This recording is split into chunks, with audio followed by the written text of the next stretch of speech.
Declaro aberta a 7ª reunião da Comissão Especial, destinada a proferir parecer ao projeto de lei 6.583, de 2013, Estatuto da Família. Ata informo que se encontra-se à disposição dos deputados cópias da ata da 5ª reunião da comissão. Indago ao plenário se há necessidade da leitura da ata. Peço a dispensa, senhor presidente.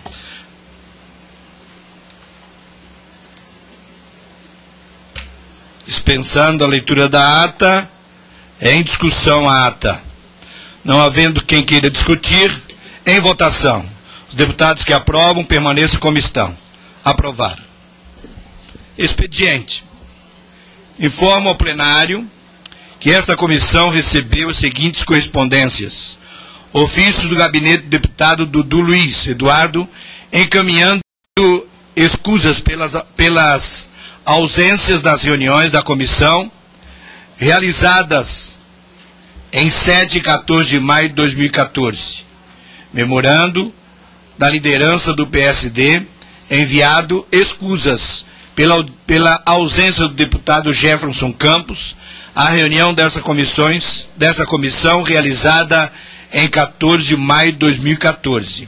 Ordem do dia. Audiência pública sobre a adoção direcionada às entidades familiares, abordando seguintes aspectos.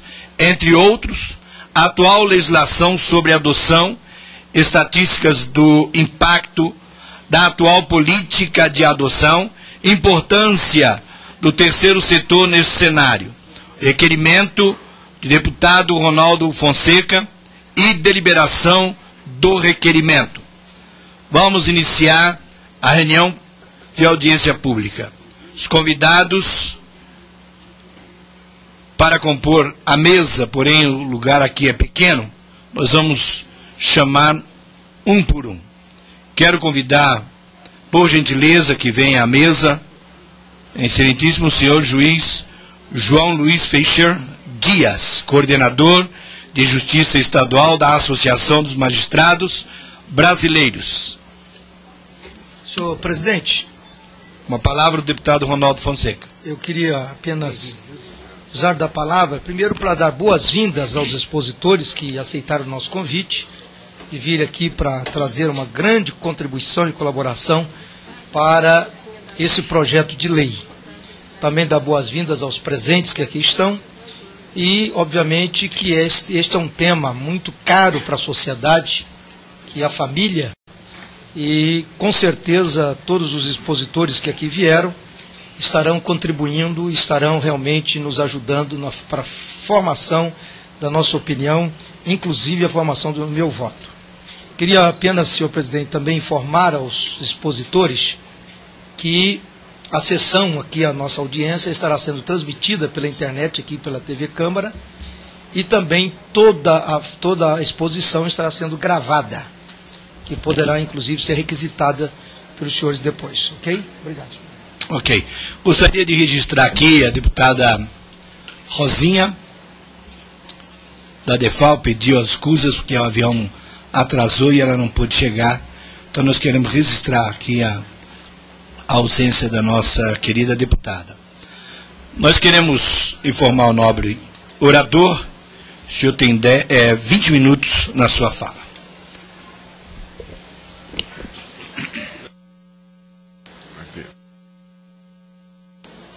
Gostaria de cumprimentar o excelente senhor presidente dessa comissão especial de análise do projeto de lei 6.583, né, de 2013, Estatuto das Famílias, Estatuto da Família, pessoa do deputado Paulo Freire, e também do relator, deputado Ronaldo Fonseca. Sinto-me muito honrado de poder vir hoje aqui dizer algumas palavras a respeito desse tema, que é um tema de relevância ímpar para a nossa sociedade. Há muitos anos que se vem trazendo, essa necessidade surge de valorização das famílias, da família. Não é?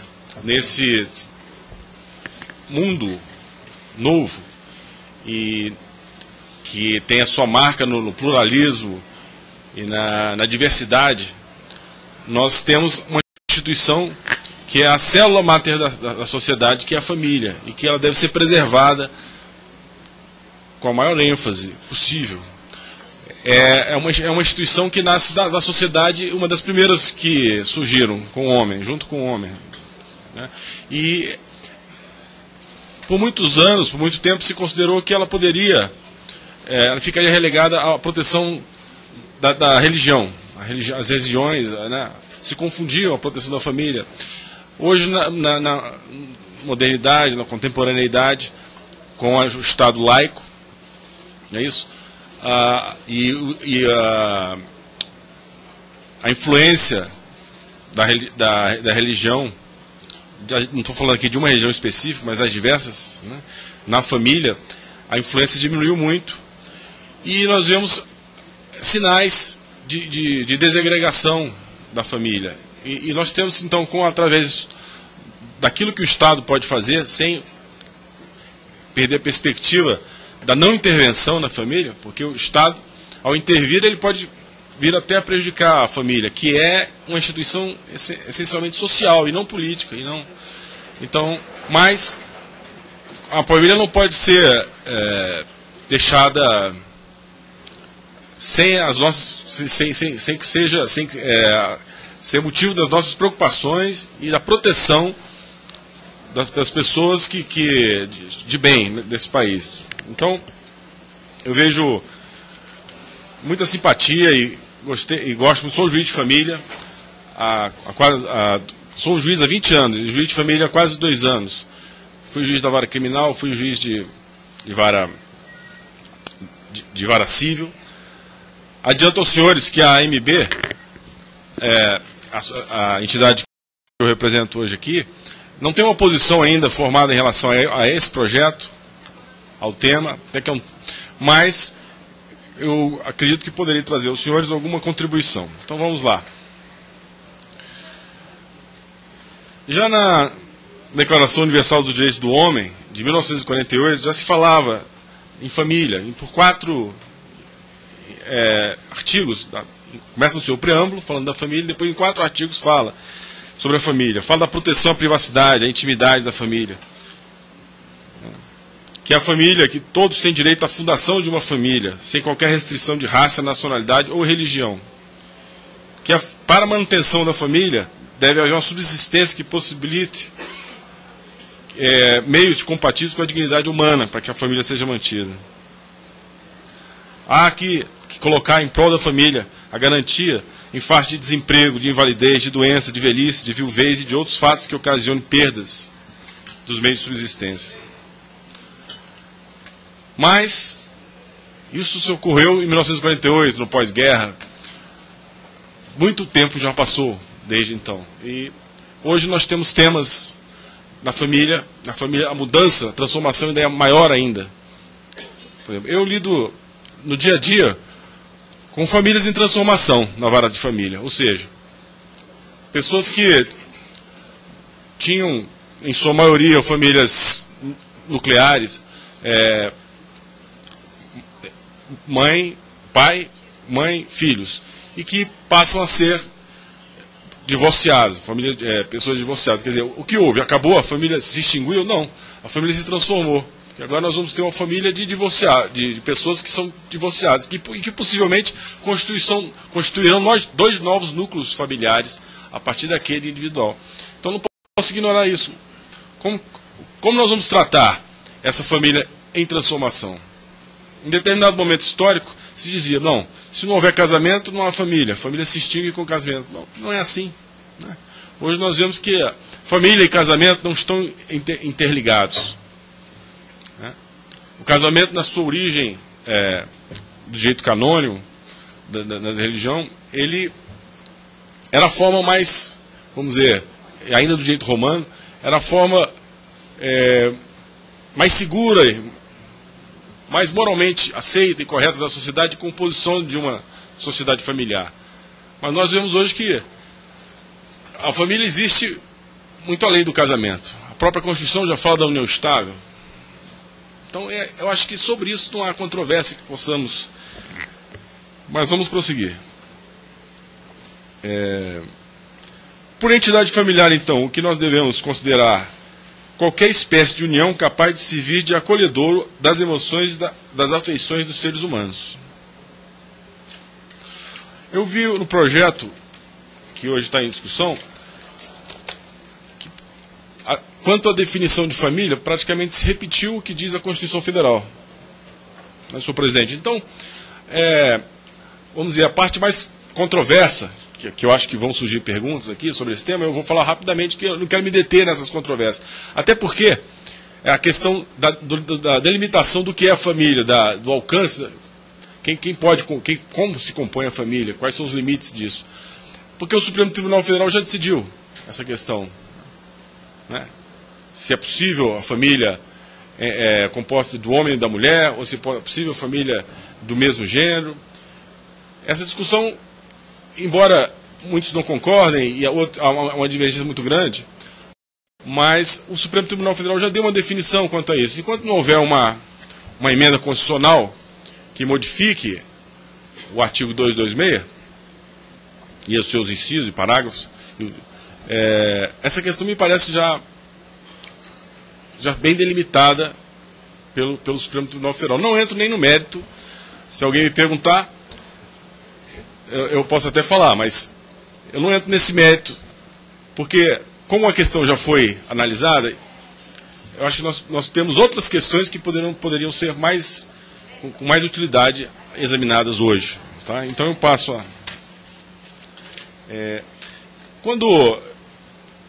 Como estabelecer uma política dirigida à proteção da família, e a família nuclear, a família estendida, a família monoparental, os diversos tipos de família. A família em transformação, aquela que deixou de ter um matrimônio, deixou de ter união estável e passa a ter uma guarda compartilhada, guarda unilateral. Nós temos que identificar os interesses da família e os interesses do indivíduo. Porque a nossa sociedade, hoje, ela tem um individualismo muito grande. E as políticas estabelecidas são feitas para o cidadão, indivíduo. Se nós queremos fazer uma política para a família, nós precisamos saber que o destinatário do interesse aqui agora não é o indivíduo, é a família. Né? A definição de políticas voltadas para a família pressupõe existência de interesses, funções e necessidades próprias da família, distintas do indivíduo em seu individualismo. Porque senão, bastava que nós disséssemos aqui, vamos proteger o cidadão, dando-lhe educação, saúde, liberdade, privacidade, honra, habitação, transporte, lazer, dentre outros direitos sociais. Vamos proteger o cidadão, que a família automaticamente está protegida, é isso? Se for isso, acho que não tem sentido a existência data vênia, né, com todo respeito, a existência do projeto. Nós temos que identificar interesses que são próprios da família e interesses que são próprios do indivíduo. Assim nós conseguimos afastar o individualismo, certo? A família, como ente social, possui características que lhe são próprias, em face das quais os indivíduos assumem papéis sociais de importância fundamental à estrutura da sociedade.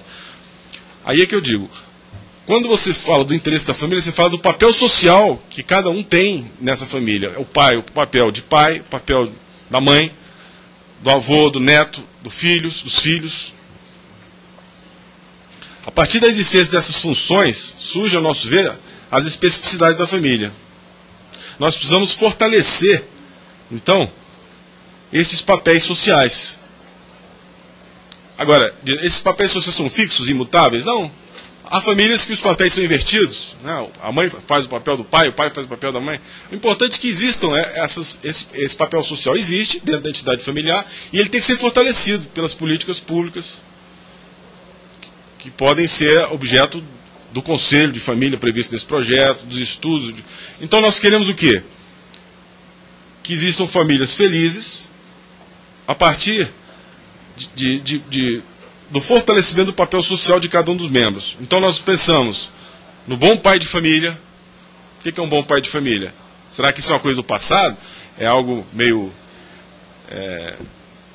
conservador, em excesso, atrasado. Não, um bom pai de família é algo que nós precisamos. Nós temos que definir isso. Aí vai dizer, mas o bom pai de família pode ser uma mãe? Não sei, vamos, né?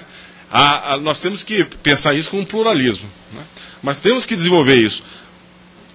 O conceito da mãe carinhosa e zelosa, dos filhos obedientes e solidários. Então, uma família, o interesse da família está calcado no papel social que cada um dos seus membros tem, tá? E do fortalecimento disso. Certo? Aí, por isso, a família feliz é aquela que consegue, portanto, se aproximar de uma conduta moralmente correta, uma ética social, que fortaleça o papel social de cada um dos seus membros. Observado, obviamente, o pluralismo social e jurídico. Por quê? Por que o pluralismo é importante? Porque a cada tipo de sociedade muda a forma de abordagem, né? Aí nós temos uma família operária, por exemplo, tem os seus valores, uma família que está em outro setor da sociedade, né? Uma família rural, tem uma família urbana, né? Então, e a família não deve ter um standard único, né?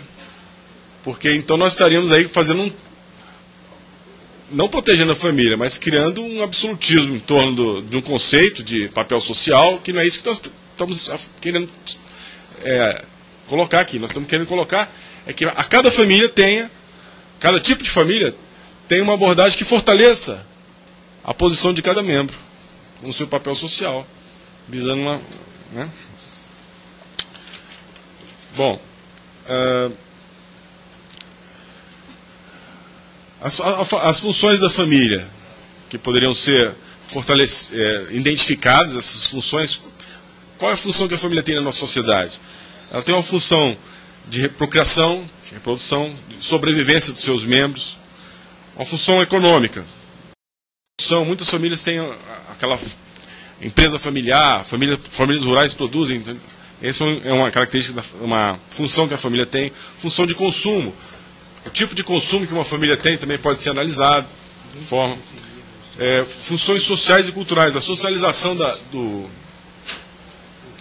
se dá no âmbito da família, identificação social. Funções jurídicas e políticas.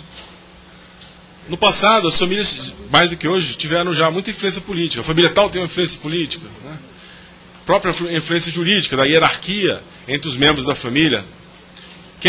Até a vigência do novo código, o código de 16 falava que o homem era o chefe da família, mesmo que ele não fosse, mesmo que ele tivesse uma patroa em casa que mandasse nele, mas ele era o chefe da família. Agora não, resolveu-se isso, quer dizer, houve um avanço, porque agora quem é o chefe da família? Precisa ter um chefe, todo grupo social tem que ter um chefe, isso tem que, né? Porque é um componente social, então pode ser a mulher, pode ser o filho. É meio problemático ele ser o chefe da família, mas, né? Bom, a transmissão de bens e conhecimentos é uma função da família. Aí tem a questão afetiva e espiritual, o afeto materno e paterno dos irmãos dentro da família, uma função da família.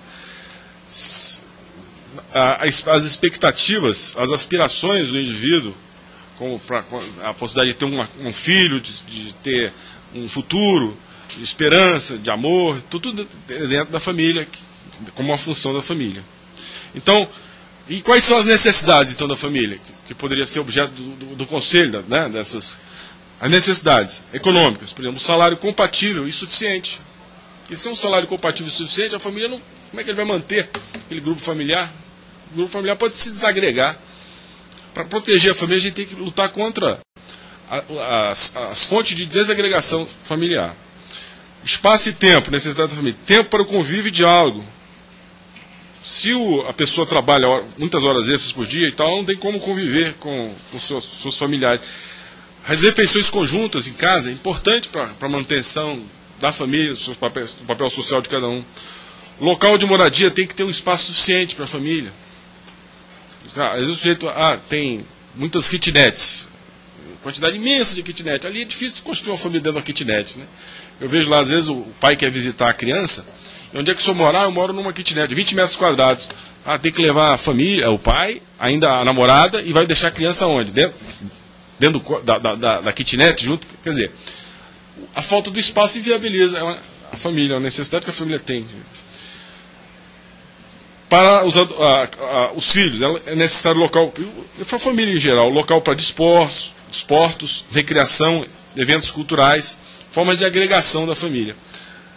A sobrecarga do trabalho feminino também, que a dupla jornada, é um motivo também de desagregação da família, porque é o momento que a mulher tem para se dedicar à família, está fazendo o trabalho de casa, que não foi feito durante o período tal, né? A segurança afetiva, que a família necessita também. A família tem que estar isenta do medo da quebra dos laços familiares. Tem que haver uma confiança recíproca entre os membros. Então, muitas vezes uma lei que o Congresso votou, muito interessante, que eu aplico no meu dia a dia, a lei da alienação parental, né? Quando a mãe ou o pai, às vezes consciente ou inconscientemente, transmite para a criança uma sensação de medo terrível, né? Ilusões, implanta falsas memórias na criança em relação ao pai. O seu pai é isso. O pai não é nada disso. Mas falou para a criança acha que é, e leva aquilo até um dia que ele crescer e descobrir que o pai dele não era nada daquilo. Aí ele se volta contra a mãe. Mas a senhora me disse isso durante todo o período da minha vida. Eu podia ter tido um contato com meu pai e não tive, porque a senhora disse que ele era isso e nada disso ele era. Então essa confiança recíproca, essa segurança afetiva da família é importante. A estabilidade, a harmonia do casal tem que ser algo a ser cultivado, embora seja algo privado, da intimidade, mas vejam os senhores que muitas dessas necessidades da família são preenchidas até hoje pela religião. Algumas pessoas que frequentam, qualquer que seja as igrejas, né, os tipos de religião, a religião sempre foi muito ciosa do casamento, ou do casamento da família, do núcleo familiar, né? Tanto é que desde a época dos romanos diziam que o casamento é o quê? E eu acredito nisso. O casamento é a união do homem, da mulher e de Deus. Ou seja, se Deus não tiver presente, não há como permanecer no casamento. Muito menos fazer bodas de ouro como meus pais fizeram há pouco tempo, né? Okay? Porque se for assim uma coisa só, aí eu não estou querendo aqui, como já falei, o Estado é laico, a gente não pode fazer mistura da religião com a...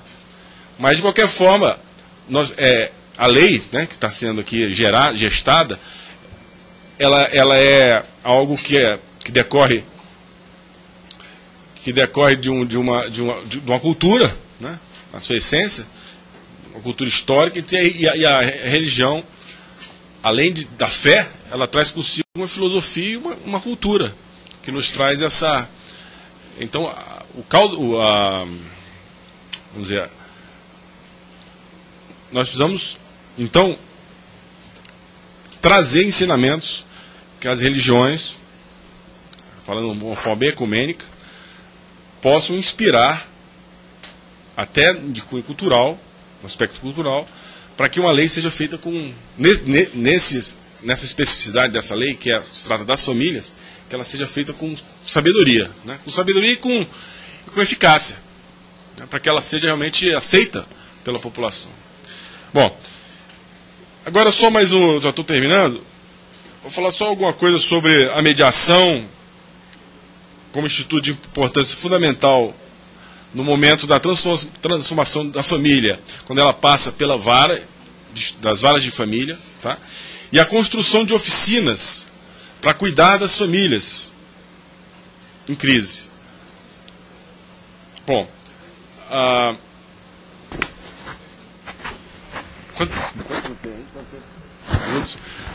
na vara de família, muitas vezes eu começo a conversar com as partes. Eu gosto muito de ouvir as partes.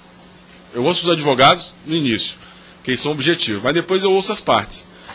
E eu vejo que, a partir do momento que elas vão falando, elas vão desenrolando o novelo, o fio, que as leva a fazer uma catarse, né?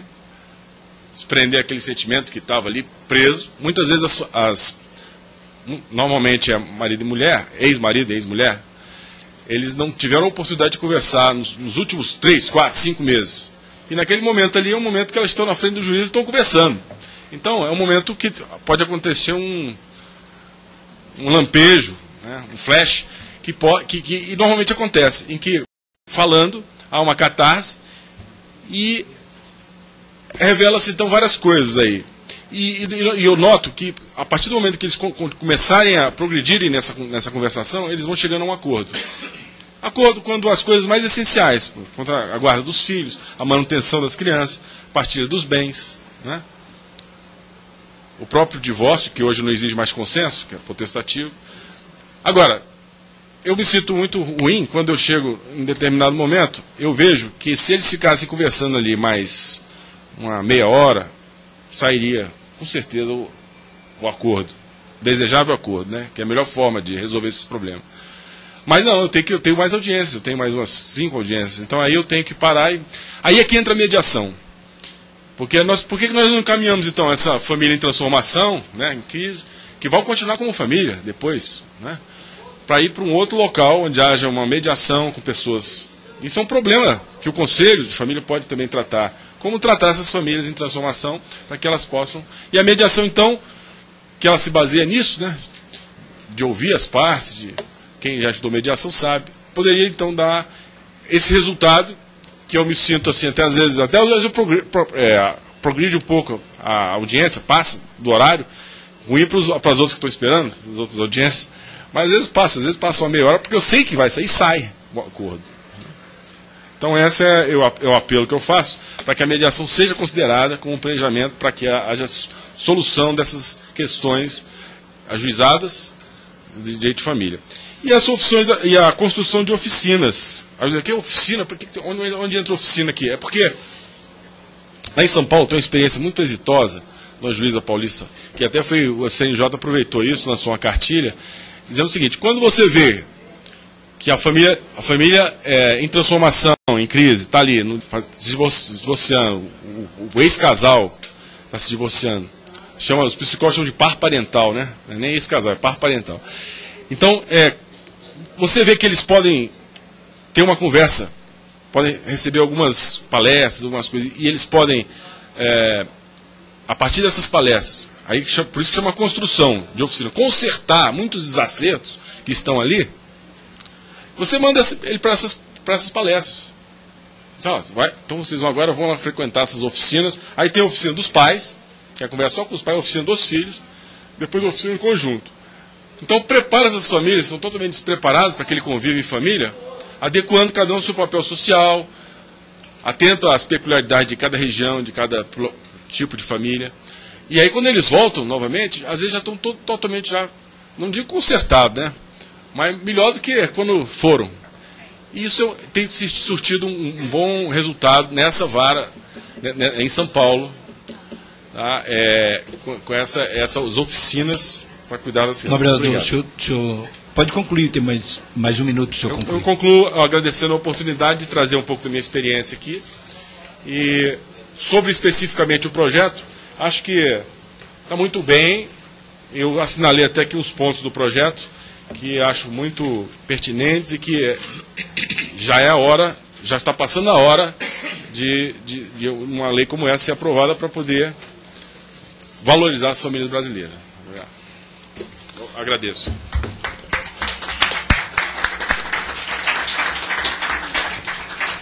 Agradecemos aqui a Vossa Excelência.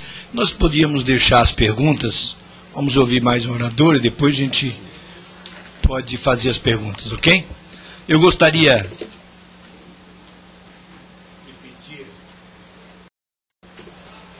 de pedir que, por gentileza, tome parte aqui da nossa mesa, a senhora Sandra Maria Teodoro Amaral, presidente da ONG De Volta para Casa. Por gentileza. Nobre oradora, tem também 20 minutos para a sua fala. Eu gostaria de cumprimentar o presidente da mesa, o deputado Paulo Freire, o relator Ronaldo Fonseca, pelo carinho, pela oportunidade de nós, do Grupo de Apoio à Adoção, podermos nos expressar desse amor tão grande que a gente carrega, que é falar do filho que veio do nosso coração.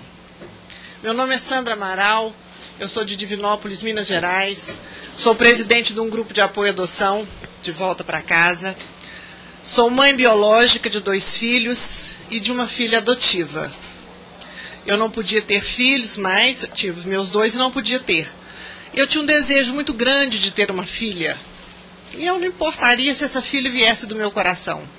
Pelo contrário, eu sei que eu sou uma pessoa que eu tenho muitos defeitos, tenho que melhorar muito, mas eu sei também que da lei de Deus, o maior mandamento, o mais difícil, é amar o outro como a nós mesmos.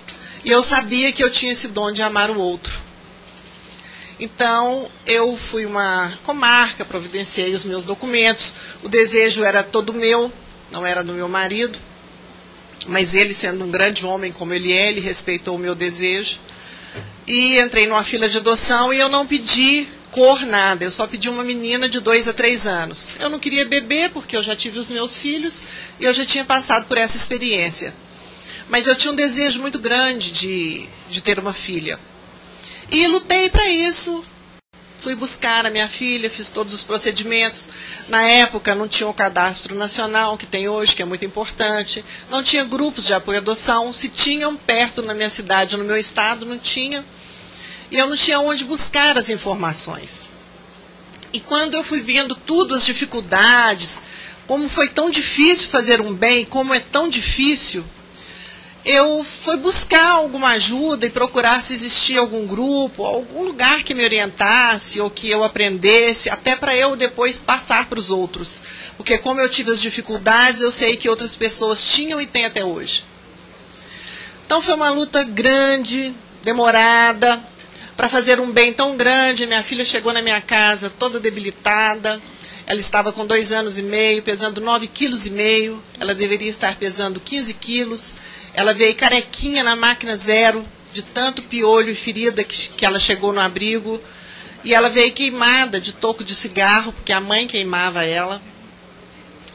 E me ligaram do fórum, falando, que já deve ter ligado para um monte de outras pessoas. Me ligou dizendo que a minha filha tinha chegado. Eu fiquei muito feliz, chorei de emoção. Ali naquele momento foi um parto meu, da minha filha. Eu senti todas as emoções. E ele falou que tinha um probleminha e foi falando como a Stephanie estava. Eu falei, não dei ela para ninguém, não precisa chamar. Eu estava em outra cidade vizinha, eu vou embora, vou falar com meu marido, eu ainda te ligo hoje na comarca. Isso tudo eu acho que é tão de Deus, porque eu sou uma pessoa que eu não tenho esse tempo. Eu sou supermercadista, eu tenho 3 lojas, tenho muitos funcionários, e eu ainda acho um tempo para dedicar para falar por aquelas crianças que estão dentro do abrigo e que não tem ninguém para falar por elas. Elas não têm como botar fogo em colchão, fazer rebelião. Elas não têm essas oportunidades, elas não fazem isso. Elas são vítimas e estão presas, como se tivessem cometido crime. E as pessoas que abandonaram, abusaram e maltrataram estão soltas. E nós pais, os verdadeiros pais, porque quem está lá é de genitor. Porque pai não abandona, pai não maltrata, pai não abusa. E essa nova lei coloca essas famílias que abusaram, que maltrataram, que abandonaram em primeiro lugar, colocando a criança em último lugar. Tanto que tem um monte de portarias proibindo visitas em abrigos. Eu trouxe um vídeo para vocês verem de onde morreu uma criança abrigada por castigo das monitoras. Elas de fome tomaram remédio de tarja preta de outra criança doente no abrigo. E isso faz com que a gente tenha vontade de lutar mais ainda, sabe, deputado? Eu fiquei muito feliz por isso, porque criança brigada não dá voto. Então vocês são homens de Deus muito grande. Porque o que elas vão trazer de benefício para quem? Não vai dar ibope, não vai dar nada. Então, se não forem pessoas que têm um Deus muito grande dentro de si e que querem fazer a diferença, não vão fazer nada. E eu acho que eu sou muito usada por ele, por isso eu vim aqui e vou nos lugares falar por elas. Por quem não tem voz para poder dar o grito. que querem uma família, que precisam de uma família. E nós, pais adotivos, uma fila enorme, imensa, de casais impressionados, 50 mil crianças abrigadas e muito mais casais para adotarem, com 5 mil disponíveis, é um absurdo. Eu participei da primeira lei da adoção, junto com o senador Magno, a deputada Maria do Rosário, o João Matos, que é um pai adotivo, que fez muito pela adoção. Nós participamos, mudamos alguns artigos, não tinha muito jeito de fazer, e muitas pessoas dando opiniões. Às vezes a pessoa, ela olha o que ela acha, ela não está vendo a melhor maneira para a criança. Esquecendo da criança, ela vê ela, eu acho que deveria ser assim. Né? Não se colocando no lugar do outro. Isso é questão de humildade. A gente está sempre colocando no lugar do outro. Será que quem faz essas leis, como eles estão agora? Né? No ar-condicionado, casa grande, com um monte de coisas. Pobreza não é motivo de abrigamento. Não é motivo. Os 3 únicos motivos são o abandono, o maltrato e o abuso.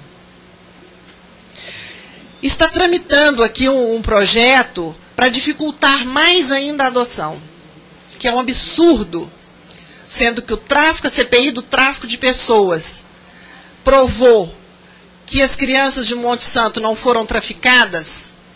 Eu não estou vendo motivo de dificultar mais ainda o que já está quase impossível de ser feito. Então, nós dos grupos que somos comprometidas com a causa, que temos um amor enorme, e que essas crianças mudaram a nossa vida, e nós mudamos as histórias delas. As crianças têm todo o direito, mas os pais que estão à espera também precisam ser muito respeitados. Porque eles sim farão a mudança na vida dessas crianças. Eles vão construir uma nova história na vida delas. Então eles são muito importantes, merecem todo o respeito. E o primeiro lugar é a criança. E ela está sendo vista em último lugar. Porque essa lei dá brecha para um monte de opiniões, para um monte de visões. Cada um vê cada um de um jeito. Sem estar vendo a criança, que é um sujeito de direito. Ela não é um objeto. Eu gostaria que passasse o vídeo. Não são todos os abrigos, tem abrigos maravilhosos que devem ser temporários. Lá não é casa para ninguém. Lá é temporário, está na lei. Todo mundo merece viver em família. Se ela nasceu de um genitor que não pôde ou não quis dar, eu acho que esses cursos também que tem hoje, e que fomos nós dos grupos que conseguimos, porque nós já dávamos esses cursos para os casais, e conseguimos colocar na nova lei que fosse obrigatório nas comarcas, porque aonde o casal é preparado e ele sabe o que é uma verdadeira adoção, que é você investir a sua vida na vida de outra pessoa sem querer nada em troca. Esse é o verdadeiro amor incondicional, que é o amor de pai, o amor de mãe. Essas crianças abrigadas, sem oportunidades, sem chances, elas só têm genitores. O pai e a mãe vão ser nós, os adotivos.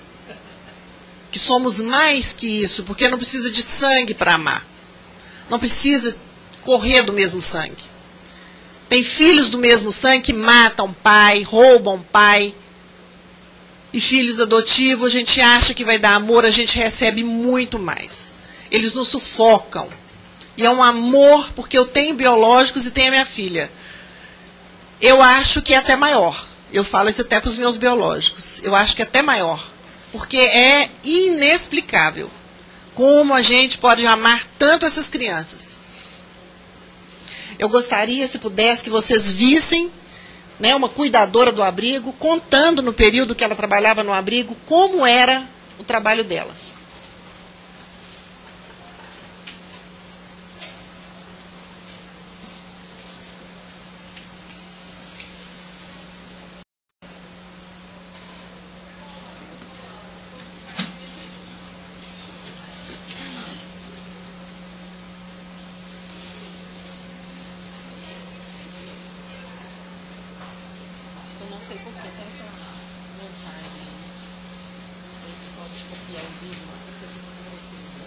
Eu me chamo Eliana Maria de Paulo.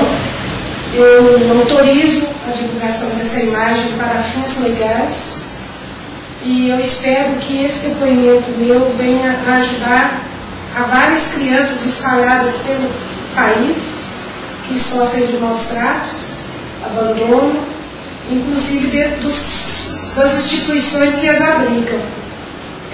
Eu estou aqui com a consciência tranquila. Tudo que eu vou dizer aqui, eu participei, eu vi, tá? Então eu vou denunciar tudo que eu sei para que possam ser tomadas as devidas providências legais. Bom, eu fui funcionária do abrigo Homem de Nazaré, da cidade de Divinópolis, Minas Gerais, por aproximadamente 5 anos, e presenciei vários absurdos, como criança de castigo dentro do banheiro, era para ficar meia hora, ficou 4, 5 horas, adormeceu no pano de chão olhando, castigo de não alimentar a criança, castigo de não poder falar mal da família, da criança, que a mãe não prestava, por isso que a criança estava lá, que a criança não era bem-vinda, que a mãe não queria, que a mãe jogou fora. Presenciei maus tratos de funcionários com crianças, que eu denunciei já várias vezes. Presenciei abominação de funcionário com criança. Bater de chinelo em bebê, xingar palavrões. Foram vários fatos ocorridos dentro do abrigo durante minha estada lá como profissional. Eu sou formada em enfermagem, eu ficava por conta de medicações, de ministrar medicações das crianças, mas teve época em certa administração que éramos obrigados a ministrar medicação das crianças, dormia a noite toda. O medicamento se chamava Neozinho, é um medicamento controlado por neurologista. A criança apaga, é o famoso sossega-leão, tá? Inclusive para até 2 anos, acima de 2 anos a gente tinha que dar com água com açúcar logo após o jantar. E doações que eram levadas para o abrigo e que as crianças nunca tinham acesso. A maioria das doações ficava entre os funcionários, os mais chegados na administração levavam as melhores coisas, tanto alimentos como roupa, calçado, né? Venda de doações como leites, né, de caixinha, leite de longa vida, foram doados, foram vendidos com o objetivo de repor esse dinheiro em outra coisa para as crianças, mas nunca foi reposto, né? A gente não sabe que fim que levou esse dinheiro.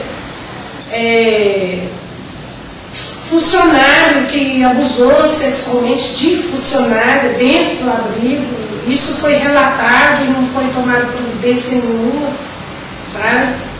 São coisas muito absurdas, muito.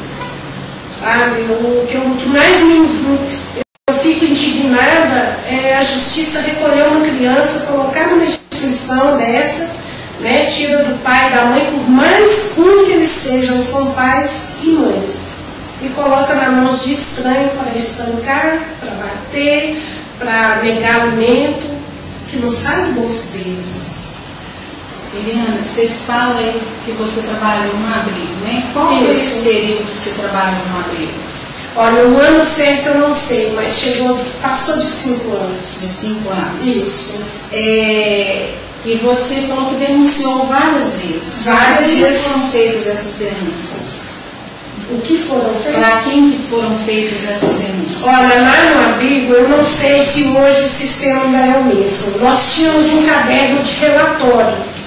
Eu pegava plantão às 19 horas, eu chegava e anotava. Dia tal, 19 horas, eu, Eliana Maria de Paula, estou pegando plantão. Cheguei, dei janta, dei banho, cuidei dos bebês, ministrei medicação.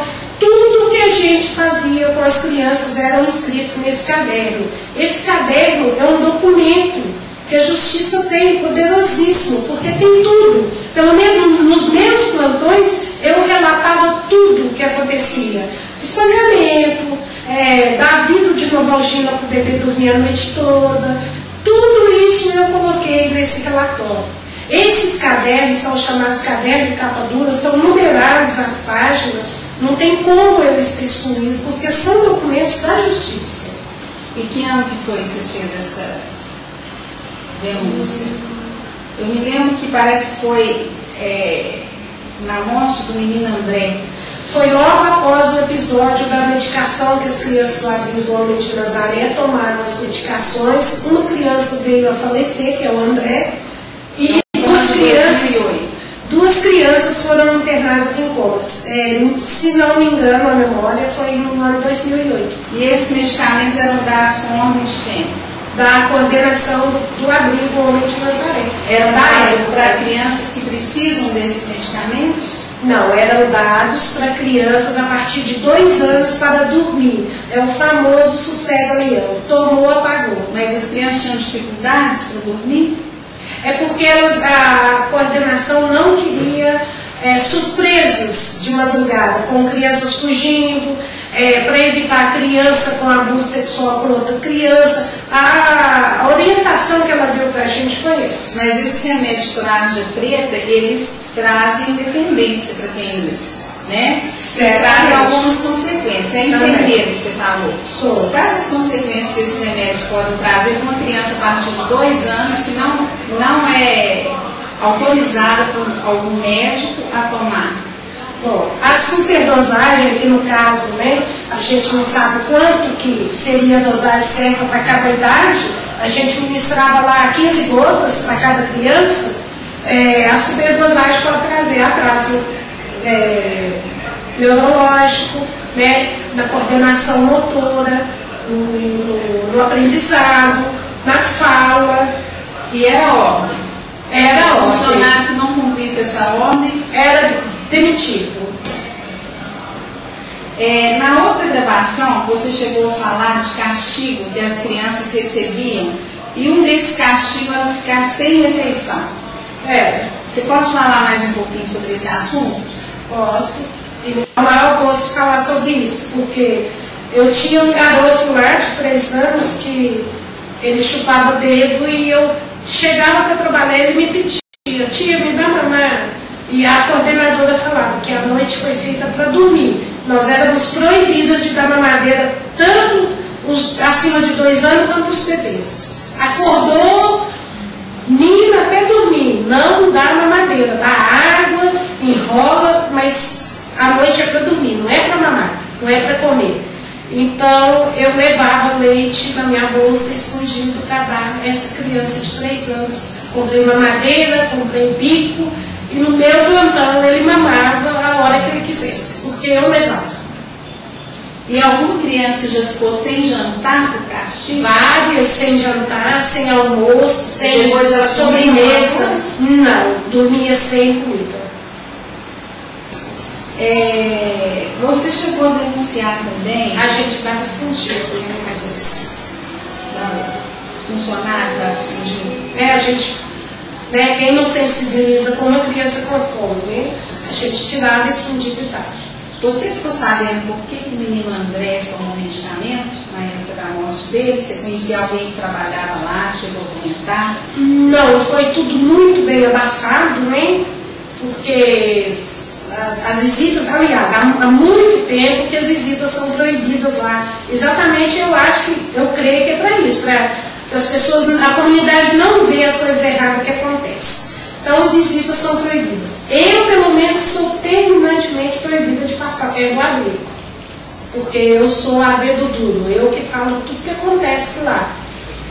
Mas não tem problema não, eu tenho consciência do que eu falo. Então, visita é proibida, sim. Chegou uma pessoa que quer visitar o abrigo, não pode. Não, primeiro que a coordenadora tem que saber quem que é, quem que indicou, quem que falou, tem que pegar o histórico todinho da pessoa. E isso você acha que é mais para esconder os erros que tem lá dentro? Para esconder os erros e para peneirar, né, as pessoas para entrar lá.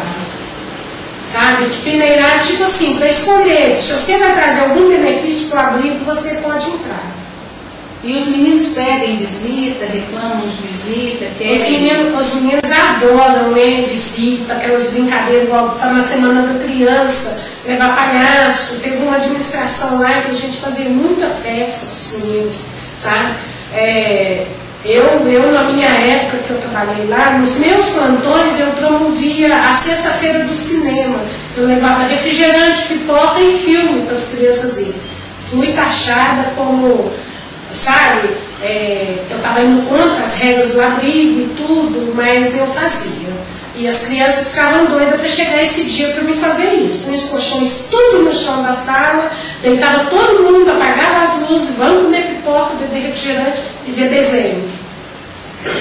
E tinha outros funcionários que promoviam outras festinhas, outras brincadeiras, mas a gente era muito podada nesse ponto pela coordenação. Nós não tínhamos livre expressão com as crianças, não.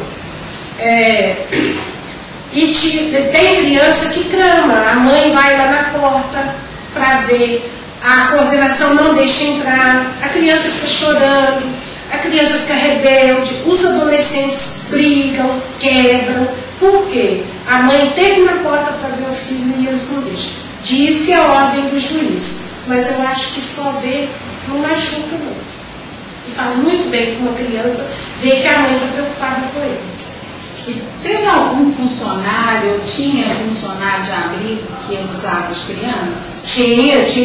Teve caso de rondante, não abusar, mas chegar a abominar adolescentes, né?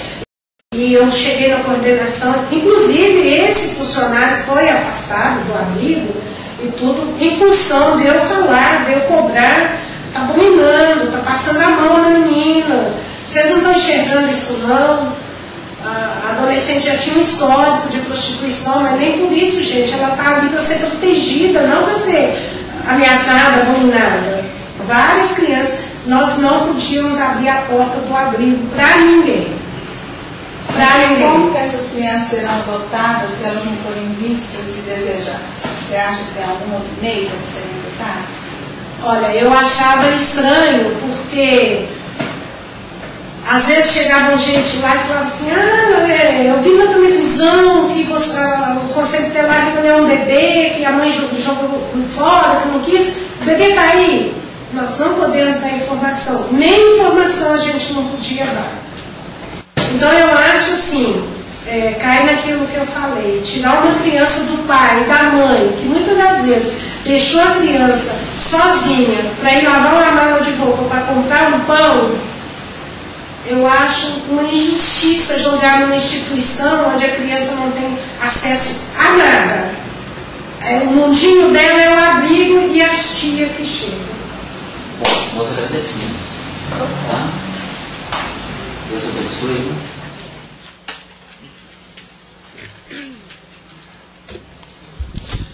Nobre oradora, tem 2 minutinhos para poder concluir. Por favor. Eu agradeço e fico feliz do senhor fazer parte da CPI do tráfico de pessoas, que eu acho que está aí uma grande causa para o senhor. E eu venho em nome de todas as crianças abrigadas que não têm essa oportunidade de pedir, né? Pedir para vocês que olhem por elas, que vão lá, que verifiquem, porque tem muitos abrigos bons, mas tem também os que não são, né? Eu não vou falar dos que são, eu vou falar dos que não são e que nós temos na ANGAAD várias denúncias graves, não só essa aí é uma que eu trouxe, mas tem muitas, de muitos lugares, onde tem morte, abusos de crianças. E eu quero agradecer, poder participar, a presença de todos e o interesse pela causa da adoção. Muito obrigada.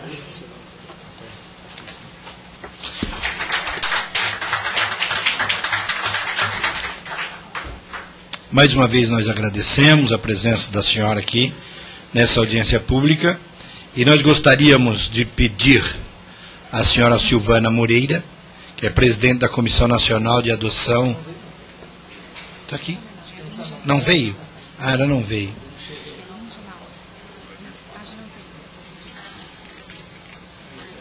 Ok. Então nós vamos chamar aqui a doutora Lidinalva Correia Rodrigues, que é promotora de justiça no estado do Mato Grosso. A nobre oradora também tem um tempo de 20 minutos para expor a sua fala. Eu vou pedir, por gentileza, ao deputado Jefferson Campos, para que tome aqui a presidência, eu tenho que ir até a outra comissão, e volto seguido, eu agradeço. Muito obrigado. Boa tarde a todos e a todas. Eu agradeço muito ao presidente Paulo Freire, ao relator Ronaldo Fonseca, pela oportunidade ímpar de estarmos aqui debatendo algo tão importante como são as famílias brasileiras. Dizem que todas as famílias felizes se parecem, mas cada família infeliz é infeliz à sua maneira.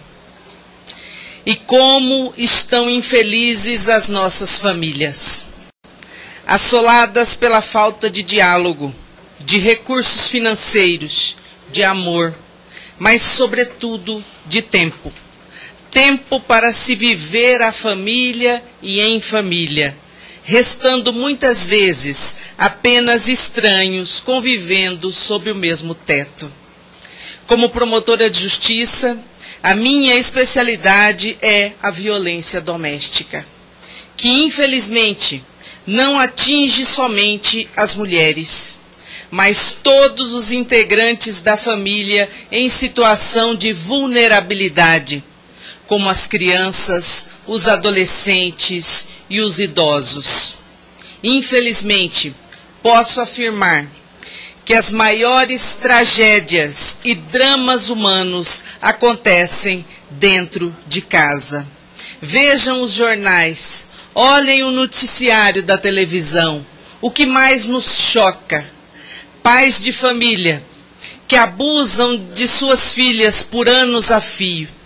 Pais de famílias considerados homens acima de qualquer suspeita, profissionais respeitados que têm 4, 5, 6 filhos com suas próprias filhas. Padrastos que abusam de enteadas e de enteados. Padrastos e pais e mães que matam, agridem e matam os seus próprios filhos. Mulheres agredidas, mulheres assassinadas pelos companheiros. De cada 100 mulheres assassinadas no nosso país, 70 são mortas pelos companheiros e ex-companheiros dentro de suas próprias casas. Infelizmente, no Brasil, assim como em vários países do mundo, as maiores tragédias acontecem dentro de casa. O local que deveria ser de conforto, o local que deveria ser o melhor lugar do mundo para se conviver. Vejo com esperança o Estatuto da Família ora em discussão. Proposta do nosso deputado Anderson Ferreira, pois obriga o poder público a garantir as condições mínimas para a sobrevivência das famílias, pois todas as medidas governamentais e não governamentais instituídas para auxiliar as famílias nas pessoas de cada um de seus membros é muito bem-vinda e necessária, já que não existem políticas públicas voltadas exclusivamente para a valorização da família. Hoje, o grande inimigo da família é, sem dúvida alguma, a violência, sendo certo que o álcool atua como um desinibidor, facilitador da violência e alterador de comportamento e desencadeador da agressividade de seus usuários, combustível certo para a violência. Agressões ocorrem 3 vezes mais nas casas onde a bebida alcoólica está presente, estando ligada a 83% das ocorrências estudadas pela professora da Universidade de São Paulo, Ana Regina Noto, que concluiu seu estudo afirmando que o abuso do álcool pode ser compreendido como um padrão familiar em que as crianças aprendem a ser violentas com os pais e, quando adultas, acabam repetindo as agressões. Nós que atuamos na violência doméstica aprendemos muito rapidamente que a violência é algo que não é natural, é algo aprendido. E é aprendido onde? Dentro de casa. Quando os meninos apanham nas escolas e chegam em casa e os pais dizem para eles: você volta amanhã para a escola e bate em quem te bateu, porque senão quando você chegar em casa você vai apanhar de novo. Desde cedo, a família prega a violência como uma forma de resolução dos conflitos. E quando adulto, esses homens criados para ser bravos, valentes, machos, são enquadrados na Lei Maria da Penha. Então, é necessário uma grande discussão, um grande debate para que consigamos melhorar as famílias e a forma cultural de vermos e ensinarmos as nossas famílias. O alcoolismo é considerado doença e classificado como droga psicotrópica pela Organização Mundial de Saúde. E dados oficiais do Brasil indicam que entre os homens adultos, 11% deles bebem todos os dias. Estando o álcool associado a 30,3% dos casos de violência doméstica, a 50% de todos os homicídios, a mais de 30% dos suicídios e tentativas de suicídio, estando também associado à grande maioria dos acidentes de trânsito que nós temos no nosso país. Esses dados são da Organização Pan-Americana de Saúde no Brasil. E o álcool está à venda em qualquer lugar. O álcool é endeusado e colocado como algo extremamente positivo para os nossos jovens. As músicas de hoje colocam o álcool como algo absolutamente necessário e ligado à diversão. Se o jovem não beber e beber até cair, ele não se divertiu, ele não foi feliz no mundo de hoje. Já estimulantes como a cocaína, o crack, as anfetaminas estão frequentemente envolvidos em episódios de violência doméstica, por reduzirem a capacidade de controle dos impulsos e por aumentarem as sensações de persecutoriedade. Logo, a violência é o flagelo das famílias brasileiras. E essa violência está diretamente ligada ao consumo de drogas lícitas e ilícitas. E, infelizmente, o Estado não atende à grande demanda de alcoólicos e narcóticos que nós temos neste país. Seja para a internação e seja para o tratamento ambulatorial, fazendo com que os dependentes sofram múltiplas exclusões da família, da escola, da vizinhança e, finalmente, sendo perseguidos pela polícia como criminosos. Eu sou promotora de justiça há 17 anos. Vocês não têm noção da tristeza que é uma mãe chorar para que você não solte o filho dela. Porque ela sabe que se ele sair da cadeia, ele vai morrer na mão do traficante. Porque ela sabe que elas falam, doutora, eu estou conseguindo dormir esses 30 dias que ele está preso. Porque a minha vida é um inferno quando ele está solto, mas ao mesmo tempo eu sou mãe e eu quero protegê-lo.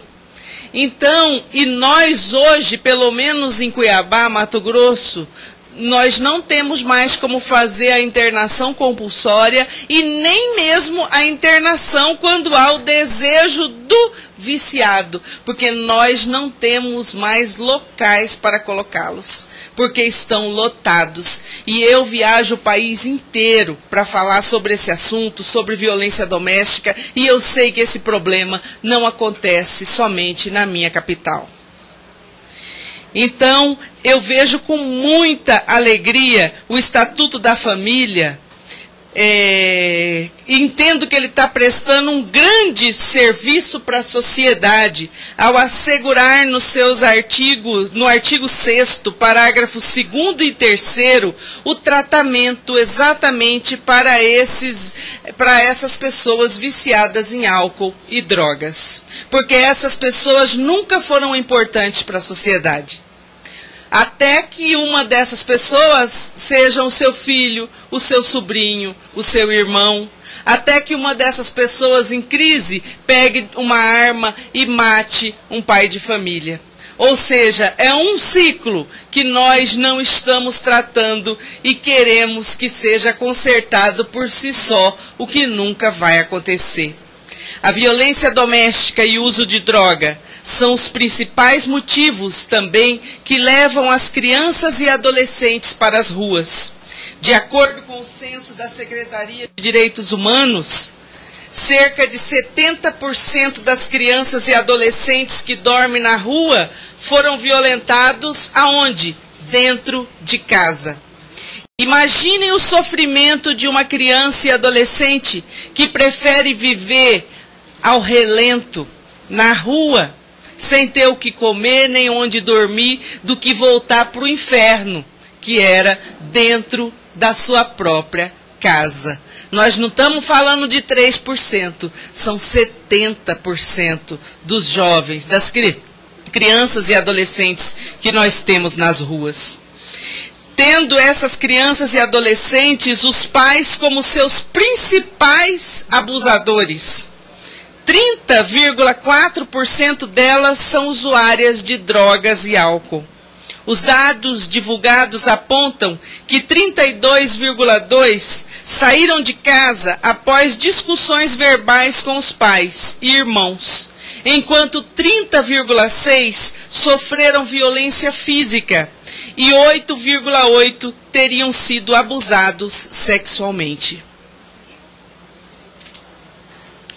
Uma explicação para o comportamento nocivo dos pais vem da própria cultura, pois nossa sociedade é ainda conivente com uma educação baseada na violência, tendo-a como uma punição aceitável.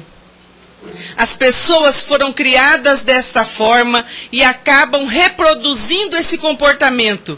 Portanto, vejo como um avanço também do Estatuto da Família a inclusão obrigatória nos currículos escolares do ensino fundamental e médio da disciplina de educação para a família, fundamental para se falar sobre drogas, violência contra a mulher, todas as espécies de violência, abuso sexual e muitas outras mazelas que são corrosivas da paz e da união familiar.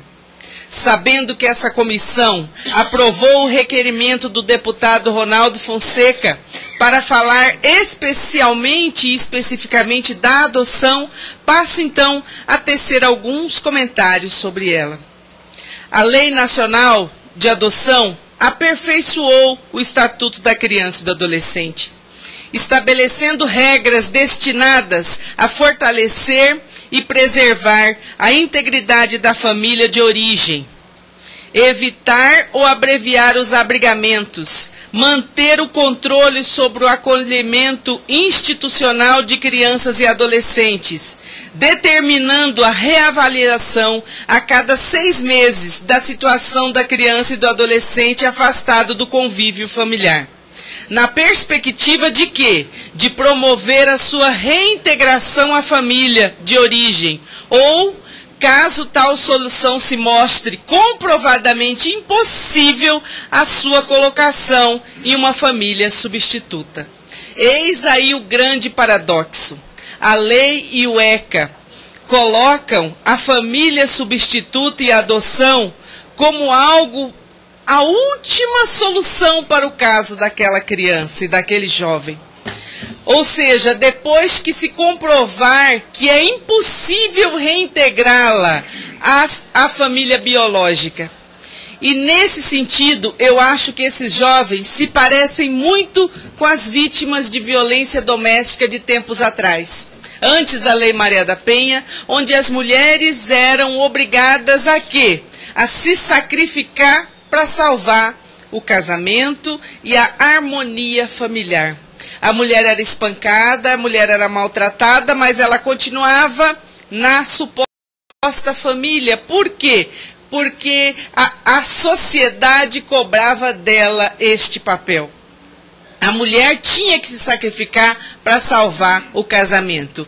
Hoje nós temos uma mudança de paradigma. Eu sou convidada para palestrar em diversas igrejas evangélicas de diversos tipos, onde elas têm campanhas enormes estimulando as mulheres a não se sacrificar, a denunciar a violência doméstica. Elas têm revistas, eu vejo elas super organizadas, programas de televisão inclusive, todos estimulando a mulher a fazer a denúncia. Ou seja, nem na igreja se prega mais a necessidade de se manter uma família se for na base de pancada e violência. Mas para a criança pode.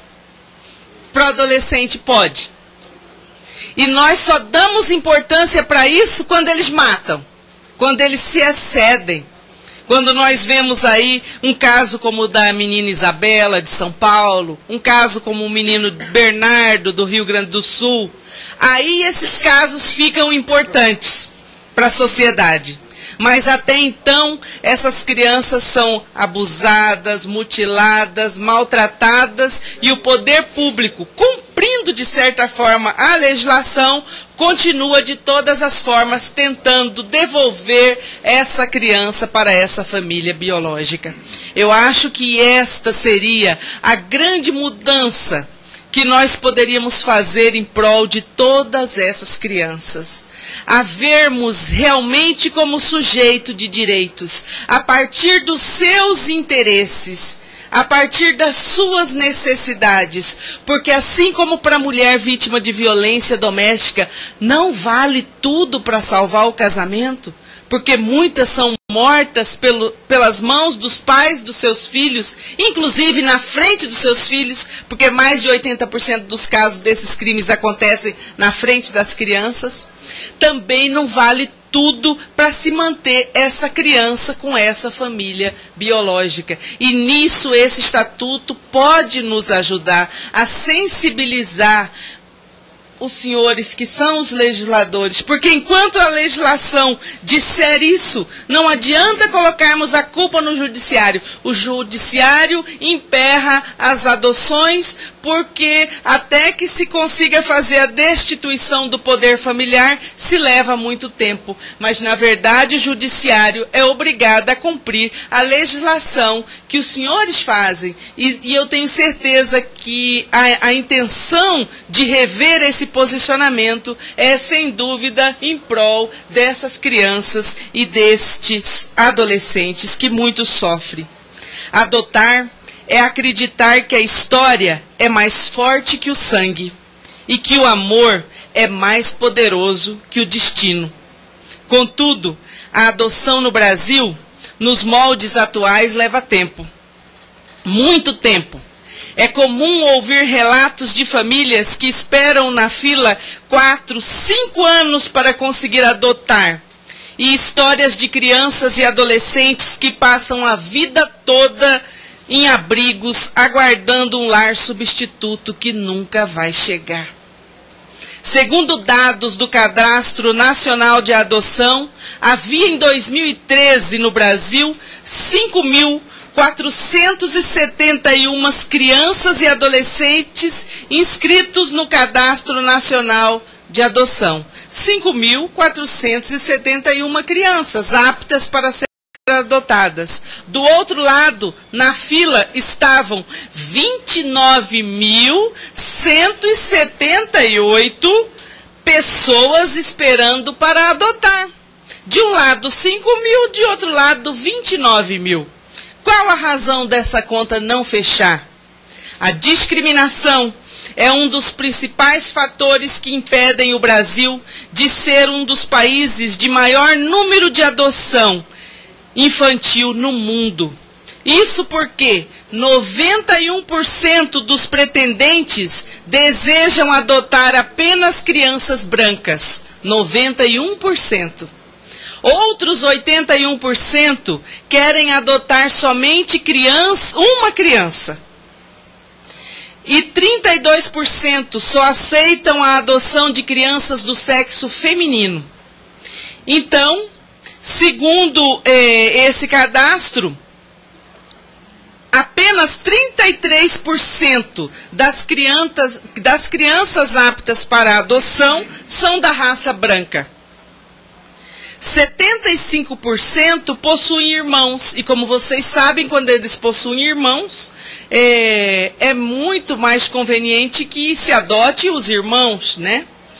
E 21% dessas crianças também possuem problemas de saúde, fatores estes que impedem os pretendentes de adotá-las.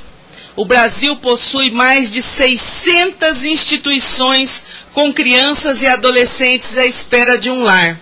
E a demora na adoção é um reflexo do perfil exigido pelos brasileiros, que tornam estas opções prioridades na hora da escolha de um filho adotivo.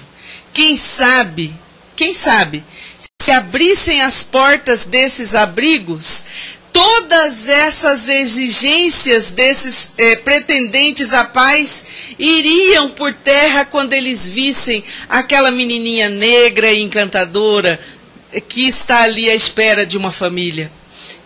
Eu não acredito que eles não se apaixonariam por essas crianças com todas as suas deficiências, com todas as suas diversidades de cores e de raças, porque o que eles querem é amar e ser amados. Então, talvez, como a Sandra Amaral nos disse, a abertura desses abrigos para visitação, não de qualquer pessoa, evidentemente, mas desses pais que estão cadastrados para a adoção, talvez facilitasse o interesse deles por essas crianças. Quanto tempo que eu tenho?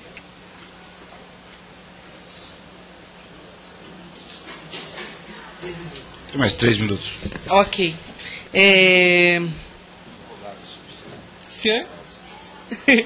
Então eu já vou partir para o encerramento, para não ultrapassar aqui o tempo. Eu gostaria de falar sobre os abrigos e da necessidade de que haja uma formação e capacitação dos funcionários desses abrigos. Não adianta colocarmos qualquer pessoa para trabalhar lá.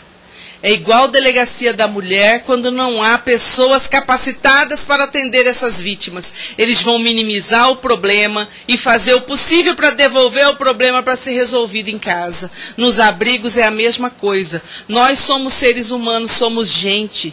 Temos muitos defeitos e não podemos esperar a perfeição exatamente desses servidores. Mas é possível que façamos então a formação e a capacitação deles, para que cada um deles, tendo perfil, possam fazer o melhor no cotidiano dessas crianças e adolescentes, porque todas essas mazelas de hoje contra esses menores, nós estaremos semeando para colhermos no futuro, bem ali adiante, pois toda a sociedade vai pagar um alto preço por essa omissão. Agora eu gostaria de fazer um encerramento com algo muito bonito que Eduardo Galeano escreveu. A extorsão, o insulto, a ameaça, o cascudo, a bofetada, a surra, o açoite, o quarto escuro, a ducha gelada, o jejum obrigatório, a comida obrigatória, a proibição de sair, a proibição de se dizer o que se pensa, a proibição de fazer o que se sente e a humilhação pública são alguns dos métodos de penitência e tortura tradicionais na vida da família. Para castigo à desobediência e exemplo de liberdade, a tradição familiar perpetua uma cultura do terror que humilha a mulher, ensina os filhos a mentir e contagia tudo com a peste do medo. Os direitos humanos deveriam começar em casa. Muito obrigada.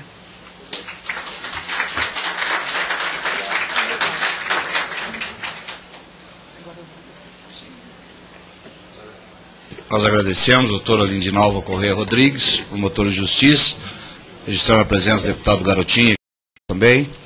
Eu queria convidar o deputado, pastor, doutor Edno Fonseca, para também ocupar esta mesa tão privilegiada, que se sente honrada com a presença dos nobres convidados aqui nesta tarde, e também nos brindar aqui com a sua exposição neste momento. Deputado, pastor Edno Fonseca. Pois não, deputado Garotinho. Que eu vou ter que me ausentar, porque tem que relatar um projeto importante que vai a plenário hoje, mas saudar por esse debate tão importante para a vida da sociedade brasileira, que infelizmente não tem tido o foco necessário para o governo. Às vezes o governo se mete onde não deveria se meter, e onde tem que atuar na modernização da legislação da adoção, trazendo mais segurança jurídica. Hoje há uma insegurança jurídica enorme. Então, eu acho que faz muito bem esse debate aqui e a condução dele, ouvindo as pessoas que têm militância, experiência nessa área, para que a gente possa, de fato, construir uma nova lei da adoção no Brasil, que coloque a criança no centro da discussão, porque, infelizmente, isso hoje não ocorre, né? Então, agradecer aí o convite que me foi repassado pelo meu amigo, deputado Ronaldo Fonseca, saudar a presença de todos, especial do meu colega também do Rio de Janeiro, deputado Edno Fonseca. Pedir desculpa, só que eu vou ter que me ausentar durante a fala dele, porque eu sou relator do projeto que vai a plenário hoje. Vossa Excelência, mas está tudo registrado, sei que Vossa Excelência, com o cuidado que tem com as atividades parlamentares, também está acompanhando atentamente o Estatuto da Família. Obrigado pela presença. Presidente, apenas fazer uma referência ao deputado Garotinho, que dessa matéria ele entende bem, né? Sim. Porque me parece que tem, acho que 5 filhos adotivos. Eu tenho 9 no total, 4 biológicos e 5 adotados. Muito bom. E nos traz aqui alguns dados da doutora aqui, doutora Lindinalva, né? Falando sobre a porcentagem de casais que não querem adotar crianças negras, né? Isso não é realmente preocupante. Mas vamos ouvir nosso querido amigo. Dizia ele ali antes que no ano de 2002 uma mensagem, uma fala gravada por ele se espalhou pelo Brasil como um rastilho de pólvora, e na esteira da então campanha vitoriosa do nosso querido deputado Garotinho, nos trouxe aqui a esta casa, e uma das suas falas, nosso irmão, foi um alerta para a nação brasileira. De 2002 para cá, nunca mais a política foi a mesma. É verdade. Nós tivemos esse despertamento, e hoje é uma honra dividir essa tribuna aqui com Vossa Excelência. Peço permissão ao meu amigo Ed para me retirar aí, desculpa não ficar, para ouvi-lo. Permissão dá. Obrigado. Qual é a palavra? Obrigado. Deputado Edno